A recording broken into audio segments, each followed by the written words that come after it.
আসমান কাঁপে, আপনাদের কাঁপে না? তার কাঁপে না? অভিশাপের ভয় হয় না? বুকগুলা ঝাঁঝরা হয়ে গেছে আমার সন্তানদের। আবার বুলেট বলবেন, কি বলবেন? এগুলো অস্ত্রের মুখে দাঁড়িয়ে আছে, আমাদের পয়সায় কেনা বুলেটে আমাদের সন্তানদের আপনারা বুলেট ছুটছেন। আর কত আর কত? পুলিশ ভাইদেরকে বলি, ভেতরে তো আপনিও মানুষ, পুলিশ ভাই বলি না, ক্ষমা করবেন, মুখ থেকে বার হয়ে গেছে। তাদের ঘরেও সন্তান আছে, তাদের খোলসের ভিতরেও মানুষ। যারা এখনো ঘরে আছেন তারাও জানেন আর কতদিন ভয় পাবেন।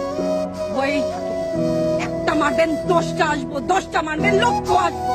সারা দেশের মানুষ, মা বাপ সব একসাথে দাঁড়াবে। ওদের সন্তানকে মানুষ করার জন্য আমাদের কাছে, শিক্ষকদের কাছে পাঠিয়েছিল। কি জবাব দিব? আমার তো কোনো মুখ নাই, আমি শিক্ষক, আমার ভাষা নাই। তাদের কাছে হাত জোড় করে মাপ চাই, নিরাপত্তা দিতে পারি নাই।